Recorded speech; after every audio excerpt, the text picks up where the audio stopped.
Hello, welcome to the Critical Obsession podcast. My name is Mirella, And I'm Zoe. and today we're going to react to and have a critical discussion about episode 1 of Vice Versa. I am already a bit tipsy, not gonna lie. I am not just yet. I've just started drinking. My plan had been to come home from work and just start drinking, but that was not how my day went. And in actual fact, if that's what had happened, this would have been a very different start to the podcast. Well, I don't know what else to say. I mean, anything that I could say right now could be a spoiler. So I'm looking forward to watching this with you. I'm very curious to hear what you have to say about it. And I miss them, so I just want to watch it. All right. Let's go. All right, let's go. Part 1. Part 1. I really only have one really major takeaway from part 1, and that is, oh my god, I've decided that Jimmy is like so attractive. Like, I already knew that. Like, you already knew that. But, like, just, like, wow. Honestly, really, like, wow. I feel like he has, because I've always thought he was kind of cute, but he has this, like, look, I reckon, that, like, the more you look at him, the more attractive he gets. So I'm a little bit afraid, like, because I just feel like the more I look at him, the worse I'm getting. So I was a little bit distracted by his beauty, I will confess. Mm-hmm. I was surprised initially that I feel like people who are just tuning into this should know that I've actually, Morella has seen this show before, and I have actually attempted to watch this show with another friend before, and I slept through the good first 6 episodes. So I don't remember much, although I was surprised because I remembered more than I thought I did. I think initially, probably this first episode, I probably actually was awake for most of it. But what I was surprised about was that it was a really long part for like the first part. Like, that's kind of unusual, isn't it? It's usually Mm-hmm. not. Like, usually, like, the longer parts are like part 4 or like somewhere in the middle or something. Not like, I just was surprised by how long it was. Not that it felt like it went a long time or anything like that. And I mean, I was thinking about it as like it was sort of starting and everything. I'm thinking, well, it makes sense because obviously they have to lay a lot of groundwork in this initial first bit. So Well, they have to let us know who this character is so that we feel that it's a completely different life that he gets thrown into, that yeah, he lives in the body of a different character that is not at all like him. yeah, And the way they tell his story in this first part, I feel like it's very good. yeah. Well, I And mean, I put a lot of thoughts about so many things. Little things that tell you who he is and why he is like this. yeah. Well, should I give you my impressions and then you can sort of like fill in the gaps and tell me if there's anything I missed or that I'm wrong about? Okay, let's go. All right. So my interpretation is much of what you just said is that we're shown in this first part that he takes his job and everything he very seriously. He's quite a serious character in comparison to his friends, who are a little bit more, life work balance. And what we see in the, like, I guess, all the impression we get of this body that he's injected into in the sort of last couple of minutes of this part of the episode is that this guy is probably the opposite of that. It seems like maybe he's a bit of a troublemaker. And I mean, he's bar fighting, almost hitting people with his car. Like, these are not the same characters. But it's interesting because where like you have the bit in the beginning when he's having his job interview and I was like, the color bit where he was describing their color bits, I was cringing so hard. I was just like, the words brown like a horse shit, I feel like should be on a t-shirt, but also was like really Another painful. cool t-shirt to add to your collection. Yeah. was like really painful and just like kind of obnoxious at the same time to like witness and experience. And so we Uh-huh. went from that sort of like scene where I guess he's kind of an awkward character as well. Like his brain doesn't work the way other people's does, is what I took Hmm. from that. Um, and then we switch over to the scene, like the I scenes want to where, add something. yeah. Yeah, because I think the first scene is a really good way to do some exposition. It's an interview. The first thing that we hear is, "Can you explain what a colorist is to you?" And I think the answer to this question regarding Talay, it's everything. Mm, The position of a colorist is basically his whole personality. And I really like, there's a shot in the beginning that I'm kind of obsessed with, when he explains what a colorist is and how he sees the world basically in a different way because he puts all these filters. um, and when he starts doing that, and the people who interview him look like, what the fuck is he doing, because he does all these weird gestures and stuff. And there's this certain moment when like Tale is visually, they filmed from the side. um he is visually separated from the interviewers by distance, by the, like, there's this kind of like a square column, I'm not sure that that is. And on his part, the world is green because he, this is how he imagines it. One yeah. on the other, when while on the other part it's the normal color. And he, it kind of makes it look like he's already living in his own personal world, and he is kind of detached from other people. And and the fact that he puts the idea that he analyzes people and classifies them into colors in his resume or his CV says a lot about him, because I have the idea that he built his whole identity around the concept of being a colorist. This is all that he's really interested in, this job, this profession. Mm, And when they ask him to associate them with a color, he's awkward. Well, I don't think he's wrong when he does that. I don't think this is really how he sees them. And maybe this is these are the colors that represent these people best. But this is kind of a superficial thing to do to people and take it really seriously. And the way he later talks and the way he behaves with his friends makes it look like um he's a person who understands other people's vibes. He does have this potential to know them, to create bonds, but he's not really interesting. He doesn't do anything with this pieces of information. And even though he sees the outlines of people, he does not make the effort to get to know them because he doesn't want to get closer. mm-mm. Well, I mean, it's interesting as well. You said, like he sees the world like as a colorist. That's like his whole vibe. Because later on, when he's traveling with the friends and that, um, they say something. He says something about how he feels a certain way, and he uses a color to describe it. And they say, "Oh, not the color for emotions thing again." Ocean So blue, ocean blue. This is how the episode is called, ocean blue.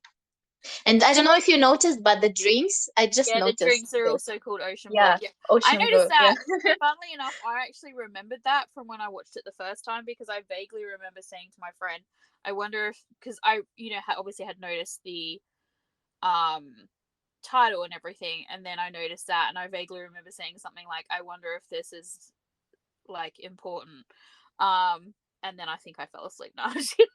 But Drink yeah. every time Zoe mentions falling asleep. I'm just going to do this right now. Here's my drink. By the way, we are drinking because I felt like alcohol was needed. It's Friday. I feel like Friday is a good time to have a drink. Also, it's really hot in Australia at the moment, so like a drink full of ice. If you hear like clinking and stuff, it's because ice is a definite necessity. And then we had the scene with the friends, and we find out that Gyo is a fan of Poon. and they have, oh, of course, he is worried about the interview because, He he was understands that awkward. he was awkward. Yeah, telling someone that their color, their vibe is horse manure brown is not the best decision you can do. Yeah. It's not I the best mean, thing you can do in an interview. maybe not be quite that descriptive. Brown probably would have sufficed to like. Yeah, like he even showed it, he even gestured it. I mean, oh god. I know, right? I was just like, what? No, really? But yeah, well, it's interesting, as you said, you find out that his friend is a fan of Jimmy's character. I'm going to take a while to get their names down. Boon, No, I know what boon. his name is. I'm just like, I need to say it a bunch of times by myself before I'm like confident to say it on the podcast. I feel like I'm going to say it wrong. Yeah, and she asked him to make the gift for Boon. So he's the one who prepares this hat. Mm, He's the one who draws everything. yeah, which I know is important because Morella has mentioned it many times in our chat. Do you remember what happens though? What I is just important? What's I just interesting? I kind of do, like, I know it's got something to do with the alpaca llama thing where it's like the clarification between what it is. Um Uh-huh. so the next scene that kind of stood out to me obviously was the one where they're at the airport Airport. waiting for a glimpse of him. Um and you see this scene of Jimmy coming out of the lift, and I was just like, wow, okay. And I'm just like, I literally have written down here, he's so good looking. And then I had a question, and I don't know whether you should answer it on the podcast or if it's something you should tell me later. I'll let you Mhm, decide. But we have this like full on interaction between him and Tale here, and I mhm. want to know, like, is he still him here? Because obviously things happen to their characters and they end up in this other world. And Yeah, we know it hasn't happened to Tale yet. Like, we know Tale is still Tale. Is he still yeah. him? They're both themselves. Okay. So in all of their interactions in this first bit, they're themselves. Yeah, Okay, so they have they already are. met in this world, basically. Okay, Yeah. cool. Um, and of course, What do you think about the interaction? well, I'm getting to Mhm, that. So we have this thing where they're waiting at a gate, and of course it's the wrong gate, and it's just kind of funny because that's just how it is. If you're a fan and you do crazy stuff, you're probably going to end up in the wrong place. Um, and he has to go to the toilet, and you see him, and they're both in there together, and I love how he tapped on the mirror. Like, he's just like, to get his attention, but also it's like he wasn't really sure that he wasn't seeing something, like when you're not really Uh-huh. sure if it's actually happening. I thought that was a nice touch. And I also think it's interesting because, like, this is the way he gets his attention. He doesn't touch him. He yeah, yeah, taps on the mirror. yeah. And like, if you notice during the intro, there are a lot of reflections of scenes because, like, they're in a different world and things are kind of like different but also reflected. Mm-mm-mm. I don't have anything to say about it just yet, but yeah, I'll pay more attention. Hmm. um but the bit where he says to him, my friend is your fan, it sounds like such a line. Yeah, who says that? Like, with such a face, with such a look in your eye, and that soft voice. My friend is your friend. I bet Like, that Boone thought he meant himself. of course he did. That's why when he says, like, when he asks him about the hat afterwards, and he says to him, did your friend make it or whatever? Oh, I bet the person who drew it must be really cute. Like, he's flirting with him. Like, Uh so huh. he knows that it was him. But he's Yeah. also doesn't buy the whole like friend thing, which is just kind of funny. Um, Which is, yeah, funny because he is very honest. He just doesn't he did not expect to have this reaction from himself, and so he's not really this scene um personally for me is so amusing because I've had this mhm. experience like in real life with a famous person. So I went to a thing with a friend. I won't get into details because Uh-huh. too much story, but I basically went to something with a friend. We both had people there that we were famous people that we were interested in, that we were like slightly crazily obsessed about. Her person, I was like, my person, I was like, yeah. And then I happened to meet her person and have like a full interaction with her person, and I just like fell apart. I was like, I was really cool when I Mm-hmm. met my person. Like I was just like, hi, how you going? You know, we had a conversation. I acted like a normal person, and Uh-huh. then I met her famous person and was like, nah, and then afterwards I was like, he touched me, and like I he was a really tall guy, so I don't know. I'm like 4'9", so I don't know whether it was just because he was so big, so close, or and he's a good looking guy, or whether and he was really nice to me, or what. But I just was. I had no like zero interest in even meeting him. Like I only kind of did a meet and greet with him because it was sort of part of like what I was doing anyway. It was included, and so and yeah, I almost died, and my friend was like super pissed too because he spent a lot more time talking to me than he did her, and I don't even really remember what we talked about because I was just so like, he touched me, and it was really funny. Enchanted. Yeah, it was just so funny because I was when like I was watching this scene and he's like so affected by him, and I was just like, yeah, I've Mm-hmm. had that experience where I was just like, I don't want to be here. I'm not really that interested. And then suddenly they're turning their full attention on you, and you're just like, wow. So this is why you're famous. Like you Yeah. just, I lost my mind a little bit, and then it's funny because he reminded me also of me in this too because once he breaks away from him, like once they separate, and he has this little moment where he slaps himself or whatever, like he moves on, like the moment's over. He's not, he's not like suddenly become a fan or whatever. At Mm-hmm. least he says to himself in this point, and he Yeah. says to the friend, like he's your friend, not mine, or like, oh, you're his fan, not me, or something like that. He says, Yeah. and it's so funny because like that, I was the same. Like in the moment, I was like losing my mind, and then later on I was like, Mm-hmm. whatever. And then but I did find myself later on paying more attention, and like I didn't Mm-hmm. quite get to obsession status or anything with this person, but I paid a lot more attention because I had met them as a person, I guess, and so I was a little Mm-hmm. bit more interested in about what was happening. Mm-hmm. And but yeah, so it's interesting because in this scene, like I felt that, like I was like, okay, I've had this experience, I can totally like empathize with this, like what it's like. And the bit where he's like, he doesn't wash his hands, I was like horrified because I'm super like, I'm slightly germophobic, so watching this scene, and he's like, hasn't washed his hands yet, and I'm like, in my mind, um before Jimmy even mentions it, I was like, he hasn't washed his hands. And then he pulled the hat out, and I was like, oh no, his hands are dirty. And I didn't remember like the conversation from this bit at all, even though I've, as I said, Uh-huh. seen it. And then when he says to him about like not washing his hands or whatever, I was just like, yes, yes. Like that they addressed that, because I was like, yeah. And then later on when he slaps himself in the face because he was like trying to snap out of like whatever weird spell Uh-huh. he had been subjected to, he was like, oh crap, I haven't washed my hands. I thought that was quite funny.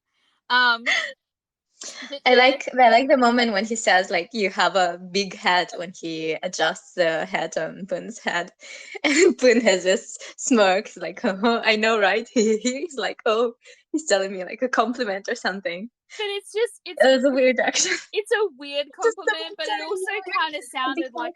like a weird innuendo slash flirt as well. So it's just like, And then yeah. uh-huh. And when he says And then about it being an alpaca, and he goes, oh, I thought it was a llama. oh, um actually also like when he accidentally drags Poon closer to himself and Poon doesn't step back.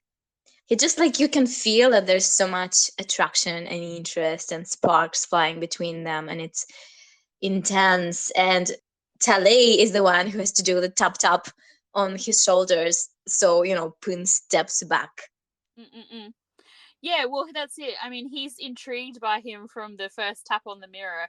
He obviously like Mhm. saw him and thought, "Oh, he's cute," or like whatever, Mhm. And then he proceeded to be completely dorky and awkward, which, depending on what you're into, can be really Mhm. attractive. Mhm. So, yeah, so we did that, and then of course the credits started, and so many sponsors.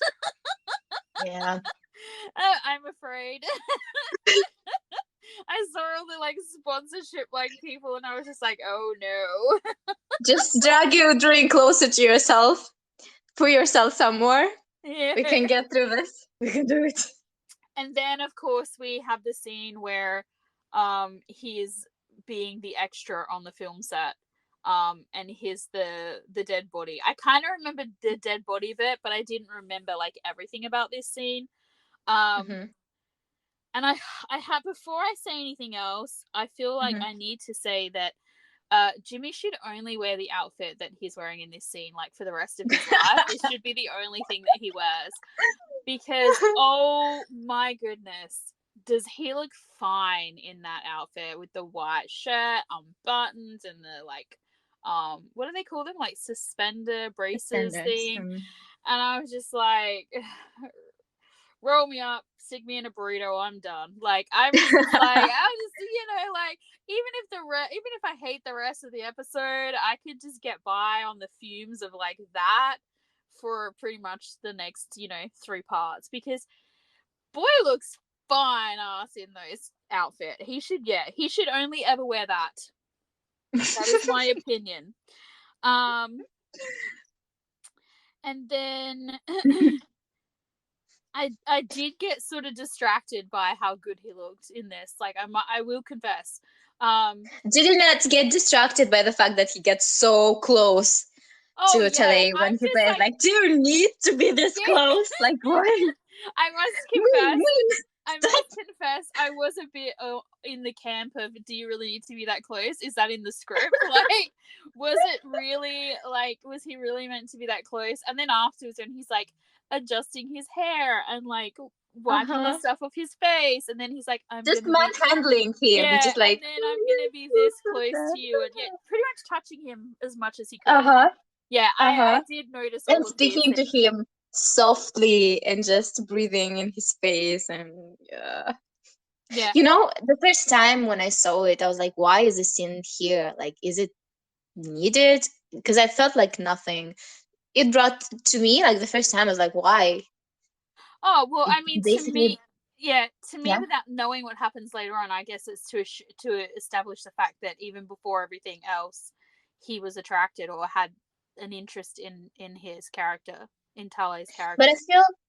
I feel like that was clear in the first scene. Although in this scene, what is clear is that Tele's job or his obsession, let's say, because like you would turn off your phone and when you're filming in a movie scene, right? Mm-mm. Like the fact that he's so focused on one single thing in his life is just uh leading to the fact that they're not forming a connection. And so this feels like showing us that they've missed opportunities Yeah, I mean, to in this, get closer, to be together. Like Faith was putting them together, was getting their path to intersect, but they just never made the effort or something intervened, or just they yeah, were not in that headspace to really take it seriously, and like it's like they were going against their own fate. yeah. Well, it's almost like it's kind of like it's a one-sided thing though, because like the interest is there, and Mm-hmm. and Pun, is that right? Is Fun. Pun is trying something. Because he's definitely, as I said, he's definitely closer than he needs to be. There's a lot of touching going on. He clearly Mm-hmm. recognizes him. And the funny thing about this is, I don't, even though Tale, like when he realizes that he's going to be on the set and that it's going to be an interaction between him and that, you get the impression that he's not, although he's like, here's an oh shit kind of moment, he doesn't really expect Jimmy's character to recognize him or acknowledge him or Mhm. any of that Mhm. sort of stuff. Whereas it's very clear that he does. I Um, mean, you would say that he's trying to do something, but I feel like he he doesn't really believe that something good can get out to grow out of it. Because in the scene in the bathroom, Tele tries to speak and he interrupts him and he leaves. And I feel like it's both of them. Both of them don't believe. Both of them do not just go with the flow, kind of. mm-mm-mm. With no, not they both don't act based on what they're actually feeling because they do not. They have their reasons. Yeah. They both have Well, their reason. I As at mean, this moment, it's clearer to understand why Tale does yeah, what he Tale does. is very much distracted by other things. So, yeah. He's distracted by his job. Mm-mm. He and I don't know, like maybe some people are romantic, some are demi-romantic, some just are cynical, some just had certain experiences in their lives and they don't believe in like a fairy tale like love story, or they Mm-mm. don't believe that that can happen to them, or that they don't open their hearts to that, or they just tend to rationalize their feelings and ignore them. And Mm. yeah, I'm curious to see what you think later. Well, I mean, the thing in this instance, like right now, from what we know, from what we've seen, um, in terms of the two of them, to me at least, it seems like Pun is more like aware of, Aware. yeah, Yes, aware. Sure, whereas certainly. Tale is like, it's not that he's not interested or whatever, it's more like he's so distracted by everything else, or specifically his job, Mm-hmm. um that he couldn't see it unless it was like, slapped down in front of him, and even then, if it doesn't align with what his plan is, he's not going to accept it anyway. The other thing Yeah. is, as well, is I feel like, and this factors into this idea, and as I said, I kind of get it, because as I said, I had this sort of fan experience where his initial interaction with him feels like it shouldn't have happened, because Mm-hmm. he's not the fan. So like, Mm-hmm. it's like he had this experience that wasn't his. So Mm-hmm. it would never occur to you that this person enjoyed having interaction with you, because it was an accident and you were just doing it because you thought you had to. It's kind of, it's hard to explain what I mean, but Maybe like you were overwhelmed by your own feelings, and you did not consider the feelings of the other person. You did not even perceive them as a person. They're just yeah, this image, this celebrity, this. yeah, and to further that is like, when this thing happened to me a few years ago, is we had like, it was a thing we were at, it was several days worth of like interacting with the stars and stuff, and um the first instance, I had this interaction where, as I said, I kind of fell to pieces. Could not explain what on earth was going on with me. And then the next day we had like a meet and greet thing where we were getting autographs and stuff like that, and we were talking, you get a few seconds or a minute to talk to the person. Oh, And when I had this when it was my turn to talk to this person, I did not think that they would remember me. There were so many mm, people at this thing, that and this interaction we'd had the day before, even though I had reacted a certain way because it was so unexpected for me. I was like really thrown by it.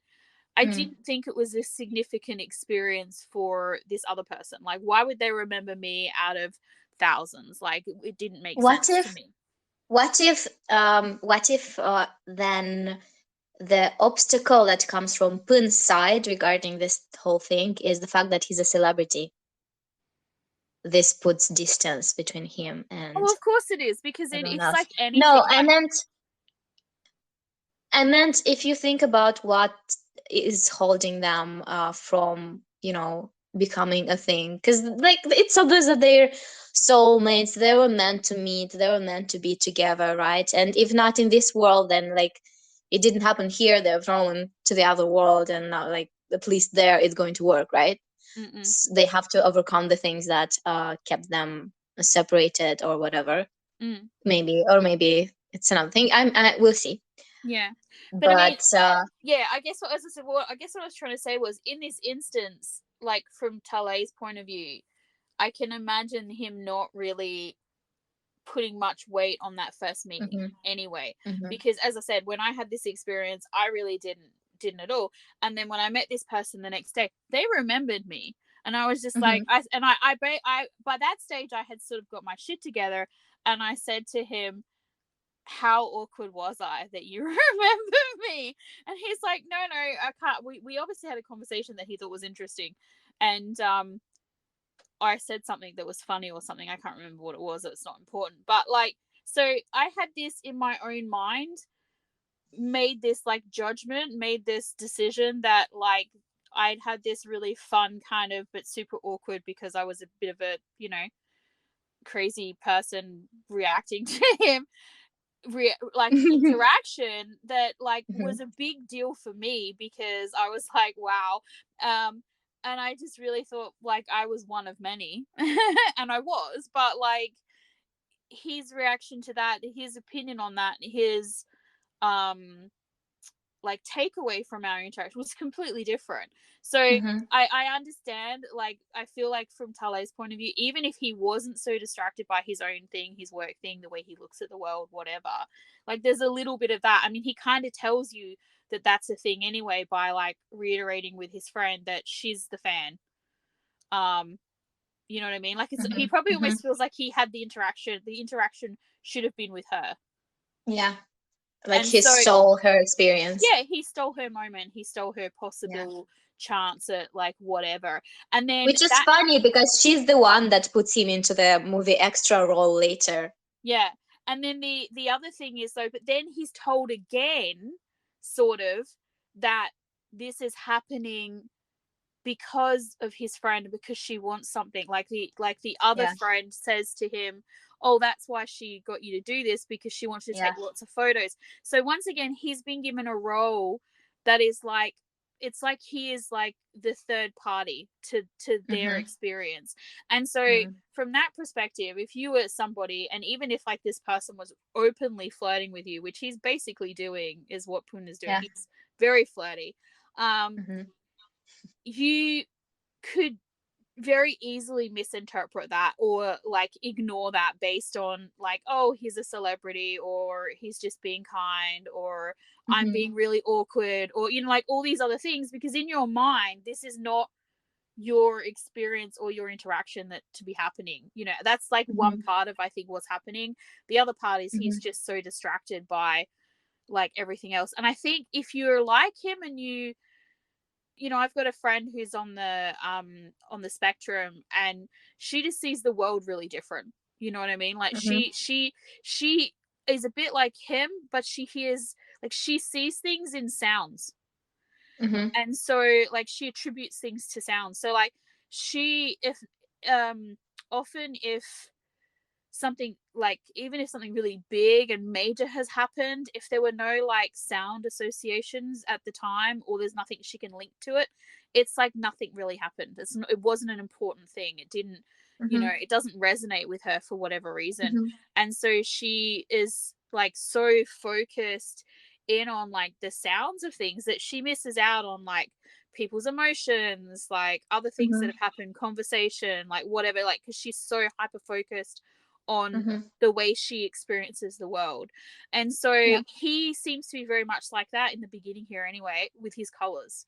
So if he can't fit it into if it doesn't fit into those boxes, if it doesn't fit into like his vision of the world, it's like the scene when they're at the beach with the friends, and one of his friends has taken a picture of the sunset, and he's like, oh, it's too much pink. Like, that's the fucking sunset. That's what it looked like. Like, he's fixing nature because it wasn't He perfect. hates pink.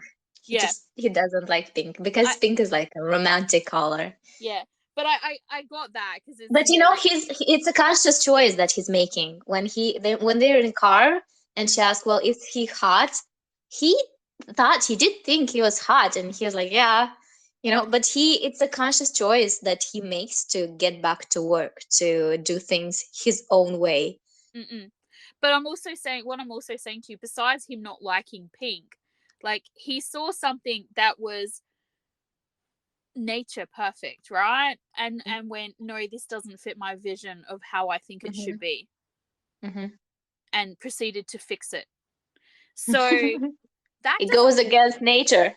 it This does. is And why he's punished. yeah, but no, it does. But also, like, it also makes it really, really hard for people, like, for people who are, like, not infallible, who make mistakes, who aren't perfect, whatever, to be able to put themselves in front of you, and for you to have an interaction with them, or for you to pay attention, or not try and, like, change them or whatever, because you, especially if you know you can do this, if you have this ability to, like, move things around the way you want them to be, like, change the way it should be. And so, Hmm. like, it would make it really hard for somebody to be able to, get you to pay attention to them and see them for who they are, like, straight off the bat. Like, that would be pretty rare. As you said, he keeps distance from the people in his life, so someone new has even less chance of, like, trying to break through that, like, boundary, that wall of, It's like it's a really interesting thing because he does see them, but he doesn't let them get closer to him. mm-mm. So, Like he understands this, like, them superficially, mm-mm, but he doesn't want to know more. He doesn't want to necessarily understand why they're doing the things that they're doing. mm, He'll just assume if it gets to it, if something that really puzzles him, if he feels the need to explain it, he'll just fit in, I guess, fit the person or the things that happen into certain colors or boxes that make sense to him. yeah, and that's right. And because Mm. he sees the world in that way, it would make it very difficult to get close to him. So then they're at the beach and he is working at the beach. Mm-hmm.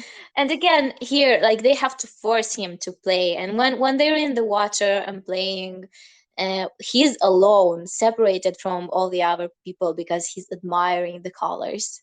Mm-hmm. I was also very triggered by this scene.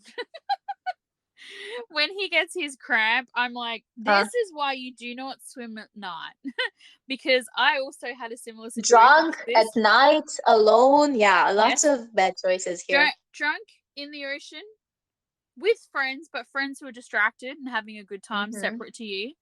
I didn't get a cramp. I got stung by a jellyfish, but same difference. I was like, okay, I'm gonna die. My friends are all like, and no one is noticing that. No one is noticing that Zoe is struggling. But yeah, so I was slightly triggered by this. But I was just like, oh yes, Sorry. yes, this is why you don't swim. This is why you do not go into the ocean at night. Um, yeah, alcohol is always bad. So I think one thing I will say about the show so far, and I hope they don't do this a lot, is I don't like the flashes. The flashes. Yeah, Well, they had to use them here because he was basically, we were alternating between him drowning and Tess being beaten up, and so he I was got being that. transported into the Yeah, other body. I got why they did it, but visually Hmm. I don't like the flashes. Like, normally it's funny, you'll be watching something and they'll do the warning, like, warning, may cause, like, Hmm. epileptic fits or whatever. And Hmm. that stuff never bothers me, but I don't know why, but I was heavily affected by this flashing. So I'm not a huge fan of it, so I hope they don't do it a lot. I think Um they don't. I'm not sure, but I think they don't. but yeah, so we did that, and then of course he wakes up. And the shot is upside down when he wakes up. The Oh, I first did. one. Yeah, I didn't even notice. I will be perfectly honest. I did not notice. Um, I was probably still triggered by the, like, drowning thing. But the thing that cracked me up was the parents. Yeah. Well, Like, Tess is a troublemaker. He did not even almost hit someone. His dad said he hit someone with a car. He did hit someone, yeah. and this time But he the got into but a the bar fight. when he's like trying to explain that he's not who he is, and the mother's like, "This plan didn't work. Just cry." Like, she's hilarious. I'm just going, "Oh She's my, hilarious, but it's sad because it's oh clear yeah, that their relationships, his relationship with the parents is not the best, and she clearly spoils him, but doesn't maybe care that much. I'm mm-mm. not sure. And I feel like maybe the dad even cares more because it hurts and you're angry when you care, when When you you're are disappointed." disappointed. Yeah. I Yeah. think the mother, she sounds like she when she says those things, and she's sort of like hurting the father out of the room and everything. It's almost like she's trying to. I don't know that I'd necessarily say that she doesn't care. It's more like she's trying to keep everybody. Happy. Yeah, I guess is the word. Yeah, that's probably not quite what I meant, but yeah, like keep everything, It's like calm she's everybody letting him down. run free. Just do your thing, Yeah. just enjoy life. So, but I just, as I said, without getting too deep, obviously, as you said, you saw it and you're like, clearly there's issues there. But from a comic perspective, the fact that she was just like, this is not working. This is because obviously she thinks that it's her son and he's full of shit. So Yeah. she's like, like try a different tact because that one's not gonna fly. And poor Tale is just like, I have no idea what the fuck's going on. And then we get he goes to the bathroom and we get some Reflections. reflections. Yeah. Mm-hmm. Yeah. Yeah, he notices that it's not him who he sees in the mirror. It's not his body, it's Tess. Mm. So should we go to part two? We've been talking for 40 minutes. I know, yeah. Okay, let's. No, because this one has lots of like little things that tell you a lot about who Mm. the person is, Well, who I the mean, characters are, and as I good said, exposition actually. yeah, as I said, the beginning part is a long part. So Mm. it's usually, as I said, it's usually the last part of the episode that's the longer one, more often than not. And then you end up spending, twice as much No, talking but about that bit. it makes sense because he's the character who gets thrown into a different life, into a different universe, and we have to know him in the original universe to care that it's another universe. Yeah. Because And to even know, yeah, to be able to see that the changes are happening or like whatever. yeah. Mm-hmm. All All right, right, so let's let's go go. watch part two. Yeah, let's go do part two. Part two. So Go I on. have so I have less to say about part two than I did about part one. Well, it doesn't have as much stuff happening, right?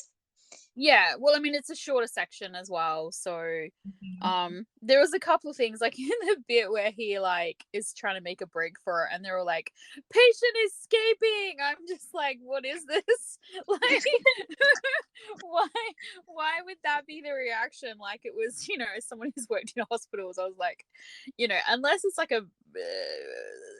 they're a prisoner or like someone who's being held for their own protection. That's, Yeah, against their like, will. they can pretty much just like leave whatever. I was I like, don't know.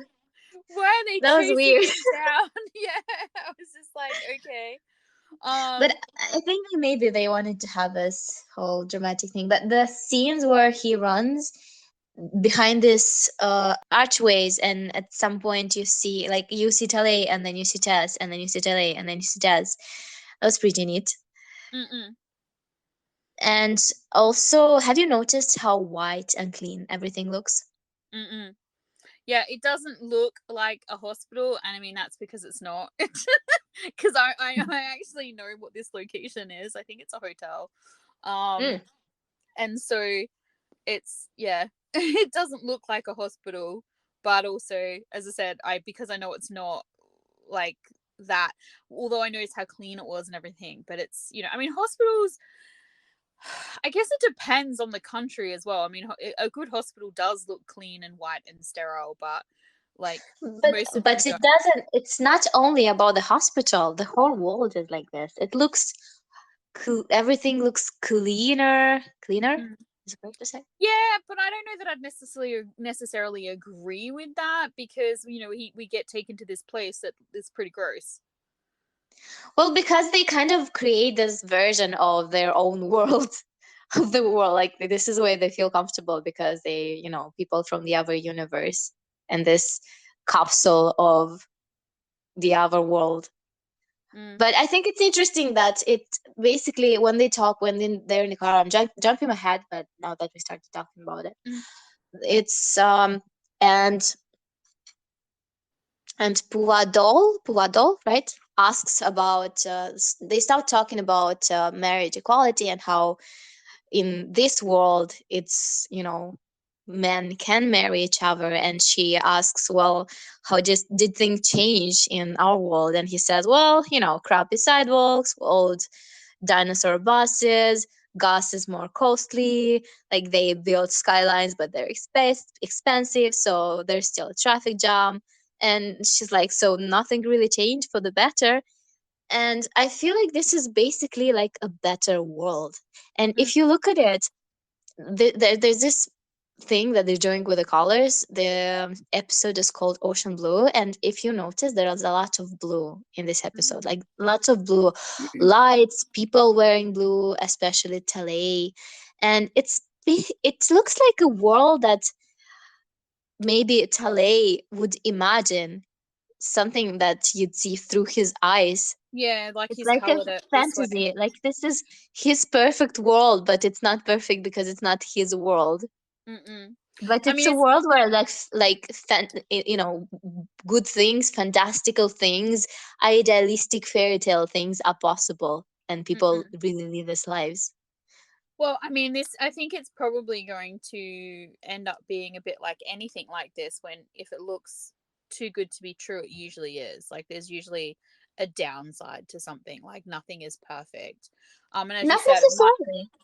And no, well, but in general, that is the case. And as you said, and in this, it may just be that it's not his world. So this idea of you know it being the better version or whatever of like our world um is it's interesting because yeah, there's the good things like the marriage equality and the stuff like that that's changed, and there's clearly other things like when the friends come to see him in the hospital when he's still in the hospital, and like Tessa's friends come to see him and they're making fun of him and kind of like joking about the fact that they're also like They're lazy and not golden boys, yeah, they're and they like they're bring too him a busy. drink. Yeah, they're wasting their time, like spreading out their university study for as long as they can because they don't want the responsibility of like the running their parents' companies and everything. And he's Mhm. querying about this company that he's desperate to get back to, this job that he's has waiting for him, only to find out that the body he's now in is like basically has free access to his dream job without even trying. Mhm. So like Tess's character has the potential to be able to do whatever he wants within the film industry, and that is like basically his dream. So um but it obviously will come with caveats. It won't just be there'll be conditions, there'll be like it's not it looks really good, sounds really good, but like there's going to be something that is because that's just how the world works. Well, maybe it's not how that world works, but in general that's how the world works. um and it's interesting too as well that he's so eager, like, and he says it when he's talking to the nurse, and I'm never going to attempt to pronounce her name because I will definitely butcher that. But when he's talking to her on the rooftop and he's so eager to get back to his world, he says, I have a new job, or I'm Mhm. about to start a new job or something. He He's not he even he's talking about his family or his yeah, friends. Like, his I friends, have a yeah, new job. he doesn't care about those things. Like it's kind of very sad actually. But yeah, and so it's like, yeah, he doesn't care about the friends or the family. Like, he's not desperate to get back for anyone. Or it's You know, maybe it's just that right now this is all that he can focus about on. And Well, I mean, that's, yeah, sometimes that's the case. If you start thinking about the people you care about as well, like that, then that could drown you. You know what I mean? Like, that could, take you down to a place of depression that you couldn't get out of, Mhm, where you feel like there's no hope or whatever. So he fixates on the job side of things. That could very well be the case. Um, but in this instance, it just looks like it's sad. Like, mhm, the only thing he has yeah, in his life is his job. yeah, And technically, he doesn't even have that, really, because he hasn't started that job yet. yeah. So, and then of course he goes to the apartment that belongs Oh, to but Tess. also I thought what was interesting was the nurse in the other world was a male nurse, and they have a Mhm. talk about how people travel to this universe. And Puva Doll says that two people in a year in this hospital. Mm. And so it's actually a good place for the nurse to spot them and like maybe get them into the association and talk to them and explain to them that what is the situation and tell them that they're not crazy, they're not alone. What happens to people who get there and they have no one, they meet no one? Yeah, I guess they're just stuck there and they have to learn to live with it. I mean, Well, if they do, but also like if the fact that it's a hospital and people go through near death experiences together probably means that the majority would pass through some kind of hospital to when they wake up, they would wake up in a hospital, most of them probably. So maybe there aren't that many people who get there, but still there must be people who get there and they're alone, they're completely alone. mm-mm. Yeah, And the well, way he's like, get to my job, and the nurse is like, calm down, calm down, just take it it's easy. interesting too, because like, he seems pretty chill, considering he's like, "Oh, can you get back?" And she's like, "Oh, yes, I'll tell you about it later." And then he says she says to him, "Why do you want to get back?" And he says his job and everything. And then they're talking about things in the car the next day, or 2 weeks later, or whatever it is. And Hmm.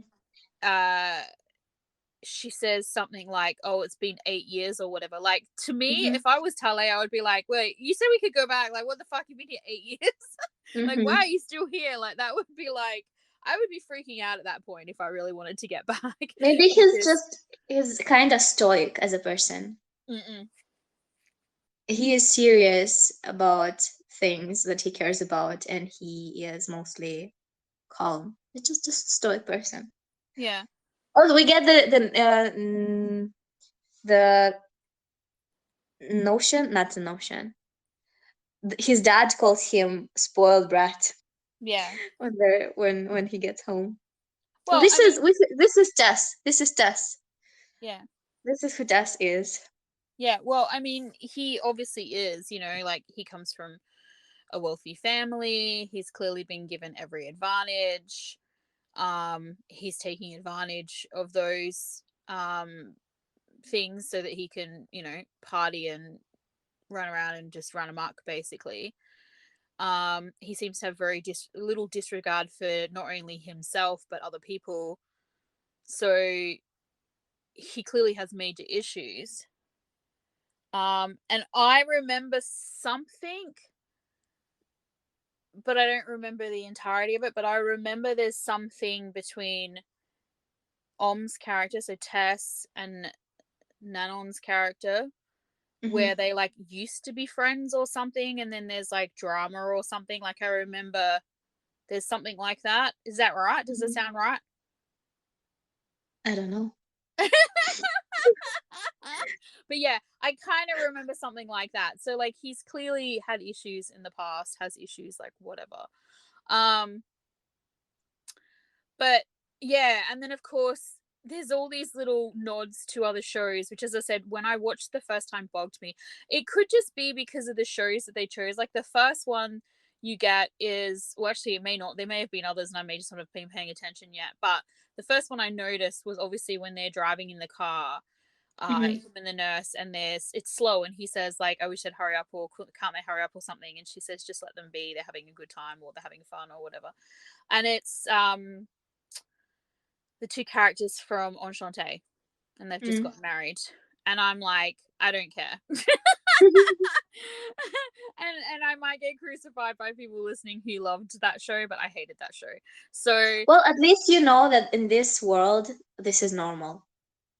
This is something that happens, and people don't blink an eye, and it's oh just. look, I would have loved it, like, but I don't think it needed, like, I guess my issue is that it didn't need to be those characters, like, or not just like not any characters, like it could have just been two men just married, like it didn't have to Yeah, no, be. I agree. Yeah, As I was talking in the trailer, this is distracting.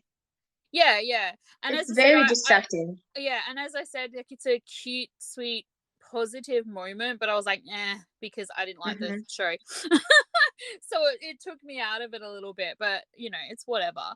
And then of course we get our first uh Password, password code. moment. And it's Uh-huh. like it's one of those things where it was, I think the reason why it bugged me was initially from memory was, and I had to explain it to my friend because it was funny. I believe that the first one is from like Together, maybe? No. What is that one where he says, "I'll kiss you too"? I can't remember. I think it's from Together. Yeah, I think it is from Together. And we had watched that. I had watched with my friend. Whatever it's from, we had watched the drama recently. And Hmm. um and she was like, "Oh, I know this." And so she thought it was really fun, and Mm. I had the opposite reaction to it. And the other thing, that the reason, mainly, like part of the reason, I think, was the way they had this weird conversation. Like Tale and her had this weird, because he's like, "Oh, you've been here 8 years. This show's only been out for two." Like it was just like that whole bit. It felt really kind of like, Unnatural. yeah, like contrived, and just like, I don't know. I didn't like it. So, and that kind of put me Hmm. off it for the Yeah, future. yeah, because you're trying to get into this character to see this as a realistic world and get And not, um and let's be honest, like her explanation as to why they're using these things, or only people from our world would know. Like, mhm, okay, I mean, we watch BLs, but like there are a lot of people out there who secretly watch BLs that we wouldn't know. There's probably people we know who watch them that we don't know they watch them. But in general, it's not an everybody thing. Like, not everybody from our world is going to know the answer to that passcode. Like, it's going to be a very small population that's going to actually know the answer to that.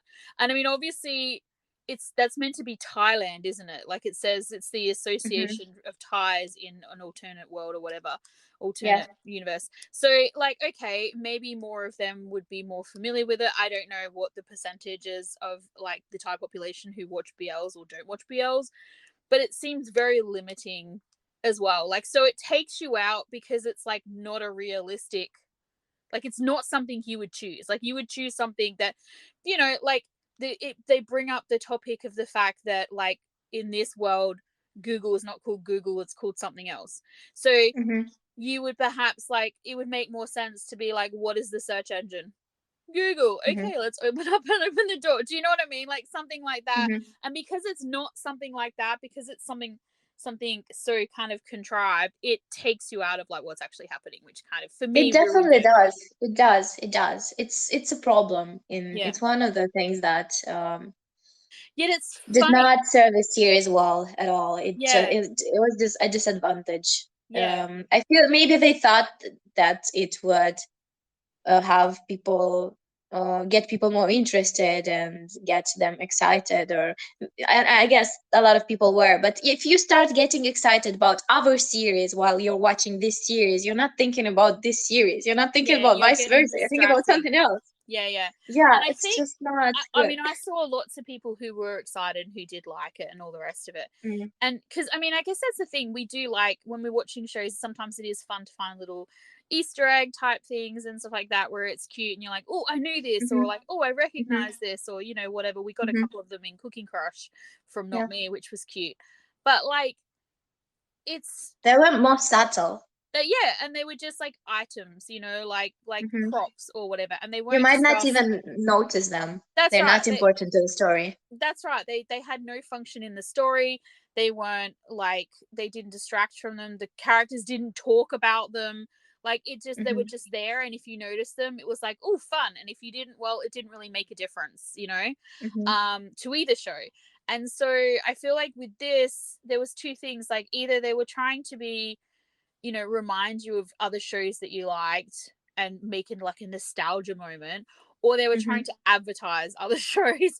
And either mhm. way, it didn't, yeah, it rang kind of really like in a poor way for me. But as I said, I did see lots of people who thought it was a lot of fun. So I guess it just depends on your take. Um, Yeah.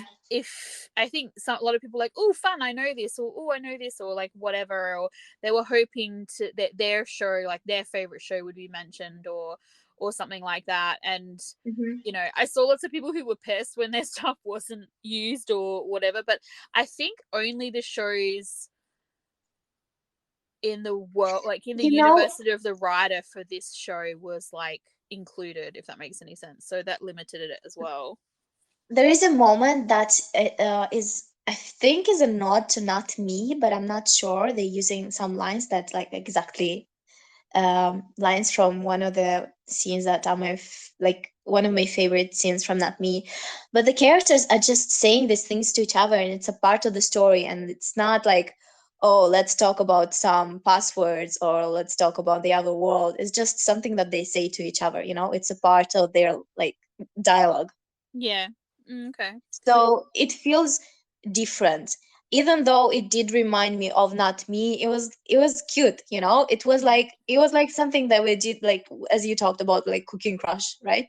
Yeah. When Yeah. they included something and you had to be attentive to get it. It's not like they're telling you, oh, this is a line from a series from the other world, Yeah, yeah. from a I series that think, you and I might mean, I know. think to that extent, like the scene where you see the couple, just married couple, I have an issue with it because I didn't like that show. I didn't like that couple. So, Hmm. like, if it had been a different couple from a different show and they'd used that as like the Easter egg, that probably would have been a cute moment. I didn't have that reaction to it because I just, like, I didn't like that show. So, You know, the first time I watched it, I did not even know about Enchante. I did not know the actors from Enchante. I yeah, was like, just some guys in yeah, the yeah, car. I guess they dragged this moment a bit too much. That was what I was thinking. They dragged it a bit too much. They focused too much attention on these two guys, and I mm-mm. was like, maybe this is someone that I should know, but I didn't. So I was like, just Yeah, yeah, yeah. okay. And so I think, that scene would have worked better if it was either two guys you didn't know, and it was just that they were making commentary on same sex marriage, Mm, and how it should be legal everywhere. Um, mhm, Instead of being like, oh, look, here's a show that was out not that long ago, and oh, look, they got married. You know what I mean? Like, I just, mm. to me, it was, but then as I said, I am comfortable enough in my own bias to know that if it was characters that I liked, I might have been like, so for example, if it had been Kai Third in that car Mm. who just gotten married or whatever, I would have been like, nah. So I'm confident enough to know that that wouldn't have bothered me the way it did. But I still think it would have been Actually, more powerful if it had just been like just two actors that we're not that familiar with. They're not part of a pairing. They were just two guys who'd gotten married. It's very weird to say this, but I do not like the moment where Third appears. I watched it, but I I don't feel like remember it. I like Theory of Love. I love of God. And the first time that it was airing, I was obviously curious because, oh, look, Third is there, and people were talking a lot about it on Well, Twitter and everywhere. also And we but didn't know. We didn't know whether it was going to be off and gun or just gun, and so everyone was yeah, curious to find out. Yeah. yeah, but like when I actually fell in love with this story, when I get to that moment, I was like, oh my God, when is it going to end? When is it going to end? This is a bad moment. Just like, the moment with the passwords, or, just like, oh, I need to get through it, Yeah, like yeah. brace yourself, It'll be brace yourself. curious to see how I feel when we get there, because I watched that moment. Like, I watched the scene and I don't remember it at all now, but I watched it when it aired. But I Mhm, only watched that scene, so I haven't seen, like, from when I stopped watching the show, which I think was around episode 6, I think, to when that mhm, scene happens. I hadn't seen anything, so I had no idea who half the characters were or anything. And I didn't mm. care at the time, so I was purely watching it to get a glimpse. And then, um, yeah, in terms of the, like, how it associated with the show, that wasn't really a thing for me. So it'll be interesting to see it in its entirety, like, with the show, and to see what my opinion is on this moment. Because, yeah, as I said, it's hard to know. Like, I mean, I made a joke, but I'm like, as I said, I could very well, if they had a different pairing in that scene, I might well have thought it was cute, Mhm. or liked it, because, sometimes I am a sucker for stuff like that. So I'm sure there are lots of people who liked Enchante, who loved that this scene included that and whatever, because it gave them, like, an extra closure or whatever. But in terms of what they're trying to say in this scene, and, like, the importance of the scene, I didn't like it for that respect. And I do honestly think it would have been better if they just used two, like, characters, um like, random people. And I do think that, and as I said, but I do think, like, one of the reasons why I really didn't like it is because I didn't like the characters and I didn't like the show. So that put me off Okay, so watching season one. I'm curious too to see if it throws you out and you feel like it shouldn't have been there, or you feel like Yeah, or it's whether all I'm right. still just a fangirl. Yeah, see, I don't know. I'm curious too. I'm not sure what reaction I'll have. I feel like, as I said, I feel like in this scene that I should be fair and say that if it was a pairing I liked, I might be okay with it, because sometimes I do get fangirly. Um, Mm. but I know that I didn't like the scene because I didn't like the show and I didn't like the characters at the time. So, and because it was No, fresh, like, it was one of those but shows that I just watched and I was like, ugh, when I saw it. So I this really one didn't is pay actually attention. not that bad compared to the one with third. This one, at least, they're here to tell you that, look, this is Yeah, but do you know um what? I don't know how much attention I paid to at the time to what they were actually trying to tell us. I was so distracted by that I don't think I got like, now I get the significance of the message they're trying to put forward and everything. But at the time, I think it was lost on me because I was too distracted by them. I don't remember if there's any significance to the scene with third. Or if she's So just there yeah, just to let's have get there. Let's see yeah. when we get there. So let's watch part three. Okay, let's do it. Part three. Yes. So we meet Juk Jang, the head of the association, and she has a very interesting presence. I like this actress.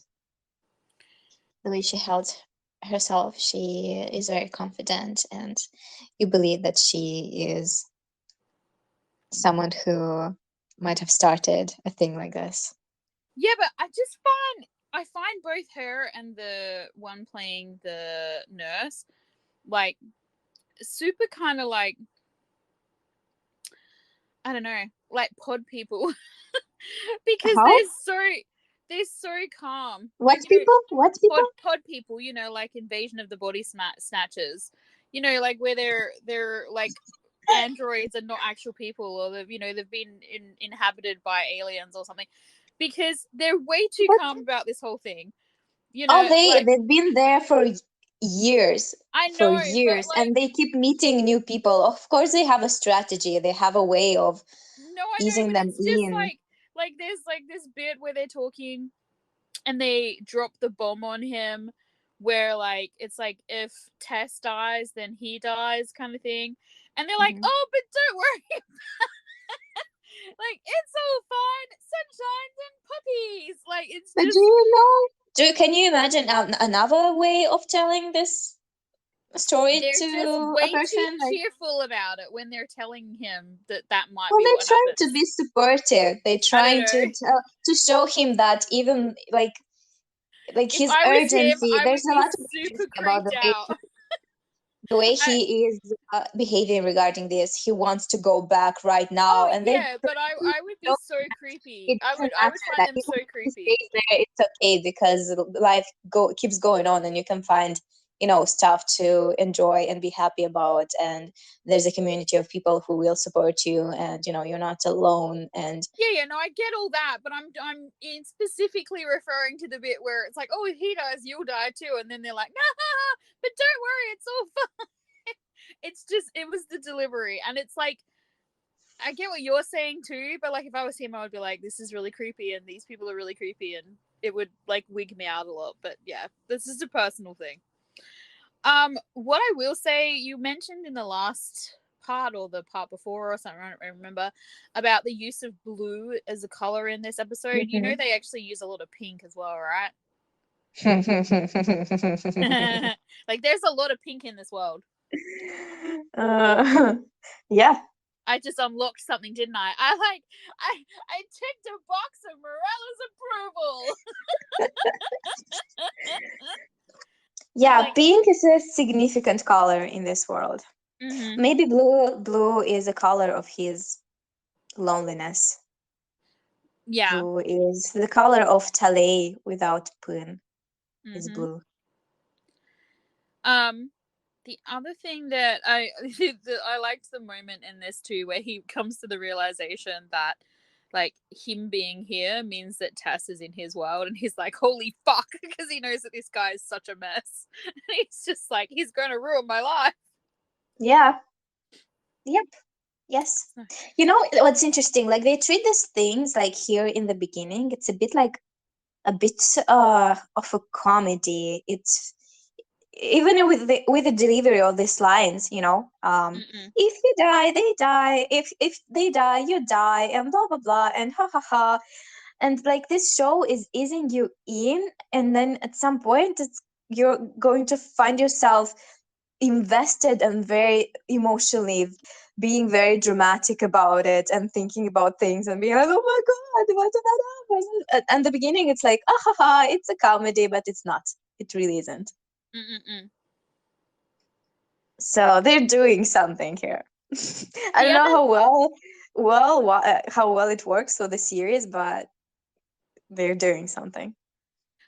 the other thing that I think is that we find in this out in this part of the episode, which is quite interesting, is that when um when Tala is trying to do the thing at the university with the t-shirt which basically says, if you know me, come and speak to me, and Hmm. a friend of his or an acquaintance, let's call Yeah, them, approaches starts him. talking to him, we get Hmm. this impression then that Tess is a charismatic person that people like, but he's also a bully that people fear. Maybe not that they like him, but you know how a lot of people tend to like When you're he's the rich. son of someone who's very rich. Like Yeah, yeah, like yeah, yeah. he So by doors open in front of association. him. Mm-mm. Yeah, Yeah, true, true, true. That could also be the case because he does mention about the fact that he's in a position where he doesn't have to, work as hard as everybody else. yeah, and I feel like Tess is such a person that like someone who cares about it, who sees that this might be an issue, who is bothered by the fact that people assume these things about him, that people have prejudice against him. Like you wouldn't tell that to a person to their face, but the fact that this guy just tells him like, "Oh, your dad is loaded, whatever. You shouldn't bother." Like, I mean, that's okay. Mm, Means that Tess doesn't care. He just accept that this is how things work, and he's fine with it. He just mm-mm. rolls with it. He takes advantage of his situation. Well, that, or maybe that factors into why he's such an angry, dysfunctional person because he can't see like a way out of that. That's the role he's been given, so he's going to take advantage of it. He might as well enjoy it, you know. Why bother? Why try? Why whatever? Maybe. Because I Yeah. mean, we could have, like for example, if we go back to and why not? Because we can. If we go back to Dangerous Romance, Kang Hmm. definitely could have been a character who just took his father at his word and didn't bother. Because why? He doesn't have to. There's no expectation of him to try and do anything. He could have just gone ahead and done whatever the hell he wanted. until it was time to, move on to the next step of his life, which he probably would have got away with doing whatever he wanted with that as well. Like, there was no But his expectation. dad, Tess's dad, does have expectations. He obviously No, but cared. I'm just saying, like, in terms of characterization, like, he is a character who could have reacted in that way. So I'm not saying that they don't have the same setup, obviously, because as you said, his Of father does course. give a shit. But Yeah. that doesn't mean that he's not looking at it from the perspective, like, in Dangerous Romance, his focus wasn't other people. He was aware of the way other people, like, saw him, or, like, had expectations or whatever, wanted things from him. But his focus was his father, whereas, in this respect, maybe it's more about, like, other people, and also, the father is just, the father is a trigger for a different reason. But I'm just, I'm guessing we're probably not going to get too much into those storylines anyway, because they're not the main part of this show. So we get the story of how people get back to their own world. Do you remember? Yeah, the dream, and then you go to the place, and then are you No, both at meant to? first you have to find your Oh, person, yeah, and someone then if who you do, matches you. then you start dreaming. Yeah. Yeah, and you dream of a place, and you have to go to that place, and you will be transported to the other world. Are they meant to And go to the place together? No, you're meant to go to the place that you're dreaming about. Okay, so it's a separate personal thing. Yeah. Okay. So that person is called a port keep. Basically, like the way it's explained, you'll feel it, some kind of same interest, moles or marks on the same parts of the body, brief memory of meeting each other. This is basically soulmate stuff. Yeah. Yeah, and also the idea that if the person who inhabits your body dies, you also die is set up here. Mm-hmm. So I'm guessing someone at some point is going to die. Because otherwise, why mention it? Maybe. The other thing is, as well, like, so, you have this, as I said, I had this memory that they have, that Tess and Tun have a complicated history on Mananon's characters. And, the other thing we find out in this episode is that when he was getting beaten up and abandoned, it was Tun who, like, saved him, essentially, or tried to save him. And so this idea that, you were talking about earlier of Jimmy's character and C's character being soulmates who just basically couldn't get their shit together in their world, being transferred to this world to have another opportunity. Like, obviously the same thing is happening with Tess and Tun in like, I guess, our world. They're meant to be having the same experience. I'm curious. I guess we find out, but, like, do we find out what happened to Nanon's character to prompt this switch with Jimmy's character? I had some ideas because when you meet him, like there's a way he is presented, and you'll see. And then he's thrown into the life of Poon. So we'll talk about it after the next part. Yeah, I because am I curious remember, too. as I said, I remember, like, certain things. Like, obviously, as you said, he has Jimmy's character has an accident and ends up, here as well. But yeah, I was just curious. As I said, I know Nanon's character's not a big thing. I was just curious to know whether or not they actually tell you that, or whether it's kind of just something you, as you said, get an impression of, or whatever. Get an impression, mostly. Yeah, get an impression. They don't tell you. No. So there's a lot of in this episode. A lot of moments where they switch actors, and is there. It almost never happens later. Yeah, I think that because they're still trying to establish, like, the differences, but also not only that, but that, like, the way everyone else in this world is seeing him. So how he got beaten up, they find out that he flirted with a girl who was not available, and then the boyfriends and the friends beat him up. It seems like a major overkill, didn't it? Did you see the stuff on the camera where there's like what, 9 guys kicking the crap out of him? They were very angry. I mean, like, I feel Yeah, like if you've got a girlfriend and she's off flirting, then having 9 of your buddies beat up the guy who she flirted with is probably not the option, like the best solution to your problem. Your solution is probably find a new girlfriend. that's true. But I guess, he is the person who gets. I'm not saying that he is to blame, but he is someone who gets involved in with people who are like this. Who knows? Maybe he even did that because he knew she was in, like he. Oh, that's Yeah, what they say basically. He knew she was involved, so he did it on purpose. yeah. He was like He's maybe looking daring he's that looking guy, for or a like, fight, essentially. yeah, Yeah, exactly. yeah. But usually characters who are like that like that because something has upset them. So, like, you know what I was saying before, like there's um motivation is either going to be external, so like the way other people see him, or internal, which is probably going to have something to do with his like close relationships. So not that like it's worth maybe getting into too deep, because as I said, I don't know that they really focus on any of this, but like a character who goes looking for trouble is usually because they have aggression they need to get out, or they feel like they Hmm. need to be punished for something.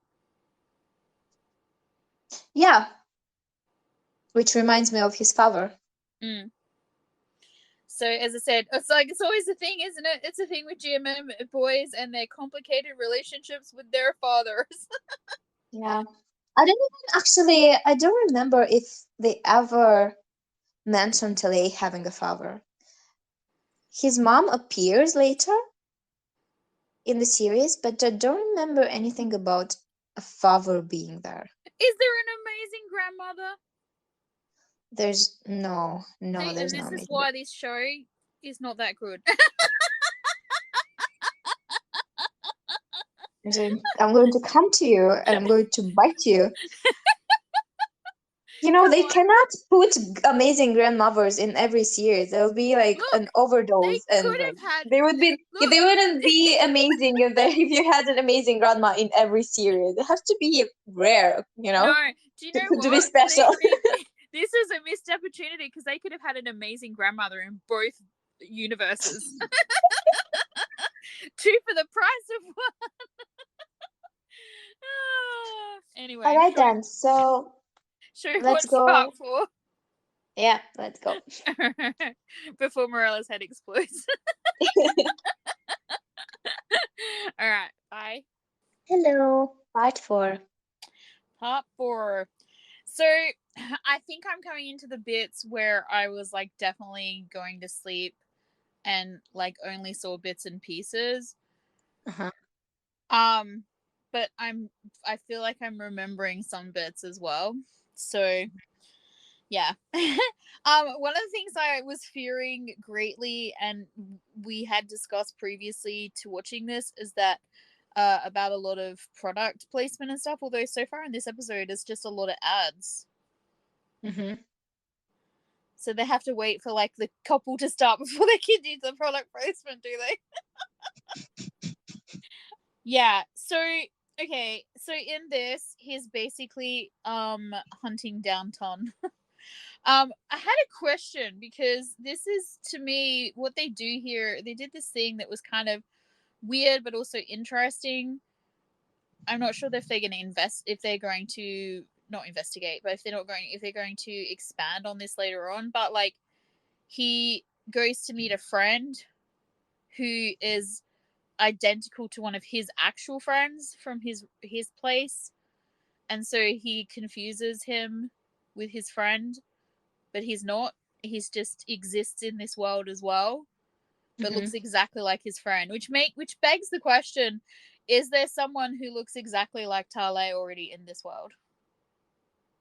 Well, something like this with Tale does not happen, but with other characters, maybe. Ah, But it's not important, not really important to the story. It's something that happens at the end, and it's like a nice way to twist. finish things up. Yeah, I wondered because, as I said, to introduce a character who looks exactly the same but is a different person is an interesting concept. Well, Um, they do with a gun, right? Because sorry. Talay thinks gun it's Gana Tapan when he sees him, but Yeah, actually yeah. it's It's true. Yeah, it's not. It's third. Mhm. Yeah, yeah. Yes, that's true. Yes, I do actually remember that now. Yeah, so when he meets that friend, he's suddenly so happy to see a familiar face. He's starting to feel lonely. He's Mm-mm-mm. starting to meet the Well, people in his life. yeah, yeah, that's right. It's like, and it's something familiar to him, as well as being like a person. So, um, and so So the guy, Tan, is a screenwriter and he has lots of side how do I jobs. call this? Another serious character who is very passionate about his job, Mm-hmm. who takes his dreams and goals seriously. How many times I Well, I said mean, yeah, serious? besides using these jobs to better his writing, as screenwriter, unless you are famous or something, is not necessarily a great way to make money either. You Hmm. need to have another job, essentially, or in this case, like 10 other jobs. Yeah, and then we had the scene in the bar, and I actually laughed at the joke with the fingers. Well, it actually it makes sense, Mhm. you know. And then Tan appears. So I have a question here, and once again, this is another one where it's probably somewhat spoily, so I'll let you decide whether or not you tell me Mhm. here or later or like at all, but I want to know. So in this, I feel like I know the answer to it already anyway, but I'm not sure. So okay, so we meet him, he sings, and he's terrible. Which is funny because Nanon is a singer. But Mhm. and the guy's like, "Oh, he's the best," Mhm. and Tully's like, "What the fuck? Mhm. The best at what exactly?" Best Um, singer in all three, apparently. yeah, yeah, yeah. And this is a character who is trying his hardest to get away from um Tully. Like he's yeah. So I have I have two questions. The first question is, it's not really a question. It's like it's like kind of a memory that I'm not sure if it's real or not. It's like those hazy memories where you're like you think you were dreaming but you're not really sure. So Yeah, yeah, go on. I feel like when he meets like Tan, like Jimmy as Tan, like Pun as Tan, Yeah. like when he sings, he's not off key, right? Mm-hmm. So he's not in this episode here where they meet and they're like there's this aggression between them. He's Mm-hmm. not Pun yet, is he? No. No, he's Mm-mm. still Tan. Okay, Yep. that's what I was trying to establish because I was like, there's way too much animosity here. Mm-hmm. But it's also kind of a bit like when he first walks into the bar and sees him, he's very like apprehensive isn't the right word because he doesn't look like concerned or worried to see him. It's more like he's like confused and like kind of intrigued, but also like doesn't want to engage. So it was an interesting thing to see when you didn't know whether or not it was him. Mm-hmm. Um, because like it's like why is he acting like so? It's almost like he is so surprised to see Tess there, Yes. like of his own free will, I guess, that it like wigged Mm-hmm. him out majorly, and so he like took off. Well, Um, he has another reason. Can you guess it? Considering that he and Tess get transported in to the other world. oh, that he's in love with him. Mm-hmm. Yeah. I mean, I assumed, as I said, like I think I said before, that I assumed they're meant to be soulmates too, who can't get their shit together. Mm-hmm. So Yeah, so this is another way to look at the scene. This is from his point of view. This is like a romantic scene that is not romantic because of the reality of who Tess is. yeah, But, in another world. yeah, that's right. In another world, quite literally. But yeah, so we have this like super like awkward, painful scene with the singing. Mm-hmm. And then I actually love the bit in the bar where he's like sneaking out, and then Tale like sort of like, I knew you were gonna sneak away, and then like he just totally grabs him and Mm-hmm. throws him out. Like, it was very well done. I found it both comical but also like creative direction. I thought was really interesting. Yeah. So yeah, so you get all of that, and then of course we get to meet Big Bro. Yep. Shampoo is I was gonna say, AKA Chef, here. AKA Creepy Chef Man. But yeah, so he is a little bit surprised as well by Tess's Yeah. behavior, because he's not arguing, he's not, whatever, Being being hot-headed yeah, right yeah. now. Almost, No. yeah. Instead, he agrees to go and work at the company because, like, let's face it, as I said, this is like Tully's like dream come true to be able to do something like this. And yeah, it's so funny. I remember when I watched this the first time, I knew, like, I was conscious for this scene, and I was like, when him and his brother were walking up, I was like, oh well, it has to be Nanon's character, like, sitting there. Yeah. And I also remember watching, like, this is a completely random thing, but I remember because I watched Bad Buddy and then I watched this straight after as it was airing, which is pretty much how they set it up. And I think they did a really good job of, like, and this is just like a commentary on GMM, not necessarily like, sorry, because like in Bad Buddy, obviously they're in like university or whatever, and like they make them a little bit younger or like whatever, and in this they seem like adults. Mm-hmm. You know what I mean? Like, they did a very good job of very much distinguishing characters and stuff like that, which obviously, as I said, the two shows aren't connected or anything like that, but I just, you're not at all confused about like what you're watching, the characters, even though we're only seeing glimpses of these characters because they're not the main focal point. I feel like they're actually Mm-hmm. giving you very good, like, they've created really good images for the characters, so you know what you're, like what you're watching, who you like. Yeah, and also and C have completely different vibes. Like when we see interacting as Tess interacting with Tan, Mm-mm. the way he asks questions, he looks demanding. Like, why did you? It's like he accuses him of saving him. Yeah. While I feel like if it was Talay, if Talay delivered, like if C delivered those lines as Talay in Tess's body, he would sound completely different. Mm-mm. He's so much softer. Yeah, it's interesting. I mean, it's I think they, in actual fact, like, I mean, they probably cast it this way. We've talked about before that they cast it this way probably to sort of like, I guess, almost like not lure, but like soften the blow and create interest in a pairing that Mm-hmm. hadn't had a show before and things like that by using a pairing that was suddenly very popular. But I do think they cast it well because Yeah, the I actors and agree. the characterizations are very different. Yes. Yes, you look at the way plays Tess and you understand how, people see him. Mm-mm. Even though it's Talay in Tess's body, people still see Tess right now at least. Mm-mm-mm. So Because he has this demeanor. yeah, He has he this, has like an intensity to him. yeah.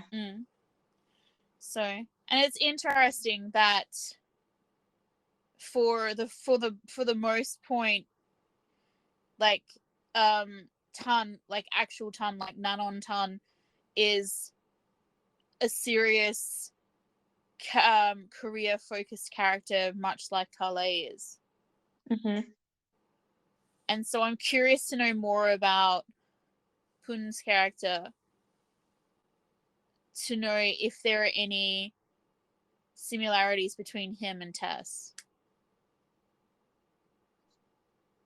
like parallels. Mm-hmm. Well, They threw this papers so high up. It's very dramatic. It is very dramatic, but it's a really cool scene though as well. Like especially because Mm-hmm. like we haven't had any commentary on like the weirdness that's going on in the show, with the see-through, like with the oh, what do they call it? Oh, there's a word for it. Transparent. Yeah, transparent paper. Yeah, that's the one. Um,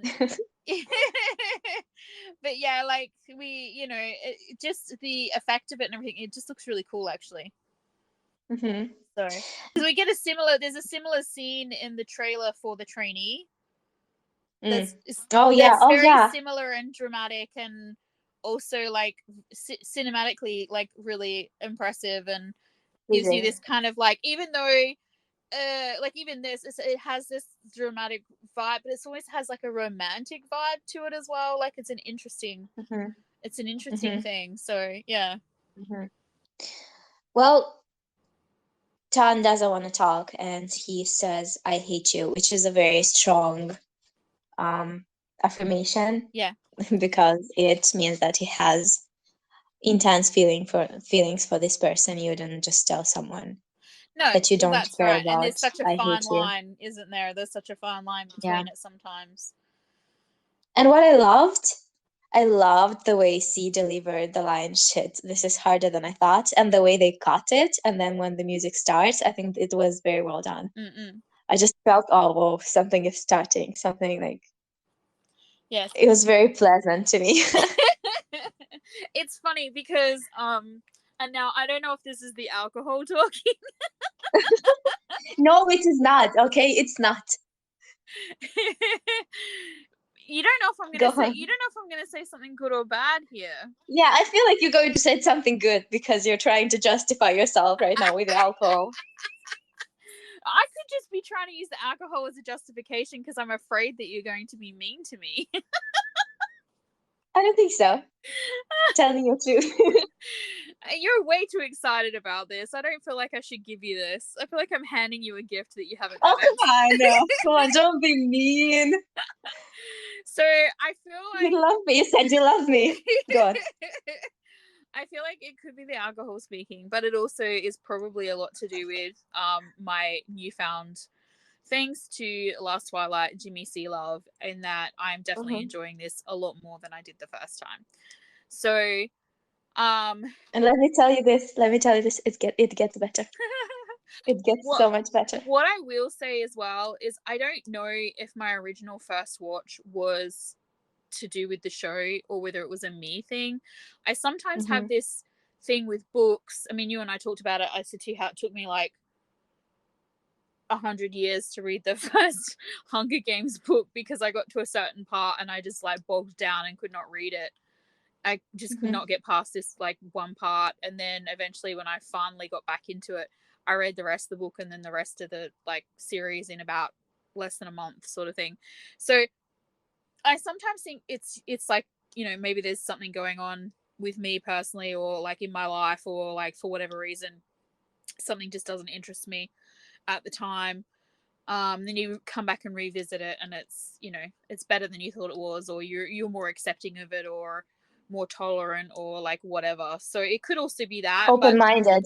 yeah, More open-minded. yeah, I definitely feel like there's definitely some open-mindedness in it because I'm more willing to like it, I think, because as I said, I really, really enjoy watching Jimmy and C together, and I also really am a huge fan of them as well, especially after Last Twilight. And also I know how much you love this. So I although as I said, I'm going to be very hard if I find something I don't like or that I question or whatever. I feel like I've come into it with, as for all jokes aside, with a much more positive mindset, and I am enjoying it. So much more than I thought I was. I thought I would actually really struggle, if I'm being honest. I was concerned. It's why I had multiple alcoholic beverages lined up. I was like, I may need more than one drink. But yeah, and so it's been a long week. I'm really tired. I was like not sure how I would go, but I did not fall asleep. I did manage to stay awake. So there's that. But yeah, we're very Okay. much, it feels like we're at a point now where it's about to get going. As I said, I can remember certain things. Like I remember, it's funny actually, because the things that I remember, I think I've always been a Jimmy girl, because I feel like the stuff that I remember quite well is usually, it's focused around his character. So but I don't remember much. I don't remember much from when they, except from when they meet the next time, and he sings not off key and stuff like that. Beyond that, I don't really remember anything. So it'll be interesting to see. I keep saying I've seen like 6 episodes, but I'm now questioning is whether or not I've actually seen that much. So I'll let you know if things stop seeming familiar after a while. But yeah, All right. it's I'm curious to see what happens next, which I feel like is where I need to be to continue to want to watch it. It's funny because I know I'm not meant to be really, but I am actually really interested in the other characters, even though I know we're not going to get their story. So that may frustrate me later. I'm just giving you a warning on that.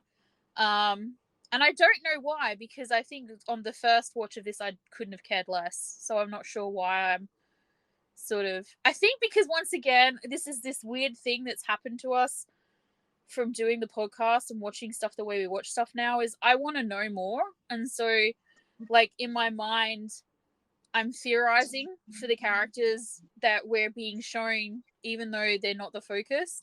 So I think it's just the way my brain is hardwired now. I'm going to have questions, or I'm going to be curious about things, because to me they I might feel that they have significance, even if the writers in the show didn't actually think they did. Like in my brain, I might be like, well, I want to know because this happened, and so I need to know why this happened. So bear in mind that you may get some of that from me. If you are starting to watch this series with us, let us know. We will put spoiler warnings because, of course, I think I'm going to anyway. Same with the Not Me one. Like, I feel like even if we try not to spoil, we're going to. There's going to be some things that you just can't help. You know what I mean? Like it comes out, and we may not even realize we've done it until after we've done it. So, yeah. So I feel like But let us know we're if you're starting to watch this again with us, or if you're just trying to watch vice versa for the first time. Let us know. I'm very curious. Yeah. I would imagine that a lot of people would be going back to visit it. Maybe people who never even gave it a try because they didn't really know who Jimmy C were or whatever, but who watched Last Twilight and really liked it. I would be surprised if it's not getting more watches. I would suggest that I was going to have a look at the watch count, and just out of curiosity to see if it, between now and like when we finish the podcast, if it like had gone up much or anything like that. But then, we also have to factor in how much are you watching it. Like, how much are you watching it in your off time, Morella? How many times are you watching this episode? Not that many, to be honest. It's just always in my mind. I'm just teasing. I've been, I started watching some moments obsessively at some point, but I prefer going and looking for gifs and talking about it. You're gonna have to tell me what these obsessive moments are when we get to them. You'll know. You will know. So do I have to guess? Do I? I don't know. We'll see. I might. I might tell you. I feel like I should. If you stop talking about falling asleep, I think about it. Well, I feel like I have to talk about falling asleep now because you turned it into a drinking game, and we want the people to drink if they want to. I actually mentioned falling asleep a couple of times extra in here because I thought, well, maybe someone wants another sip. Maybe we should create a drinking game. Maybe we should think of some ideas. If you're our listener, and if you know about some stuff that we keep talking about or bringing up or mentioning, and you have ideas on what we could do about it, let us know. We'll think about it. Every You time might Zoe says this, every time Morella Yeah. says that. Yeah, because we don't actually know if we say something a lot. You may be noticing traits of us that we don't know ourselves. The other thing is this is not a what do you call it? This is not an encouragement for alcoholism. You can do this with juice.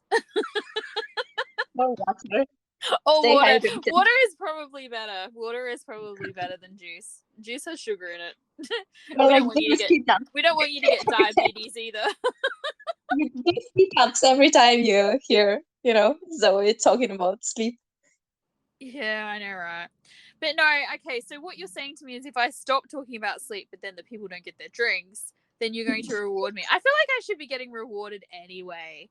Look at what a good friend I am. I'll think about it. We'll think about it. You're just so much better than me as a friend. That was a sound I made with my mouth too, by the way. Just for clarification. I do not think that is the case, but that's okay. I think that you're pretty special to put up with my special brand of insanity. I actually think you're a little bit nuts personally to put up with me, but that's okay. I'm not going to argue too much. My mum told me to accept gifts politely, so so thanks for that. Yeah, so I guess this is pretty much it. We liked it. We watched it. We had stuff to say. Looking forward to the next episode. Yes. Talk to us, send us asks on Spotify, talk to us on Tumblr, on Twitter, and thank you for spending your time with us. Bye-bye. Bye.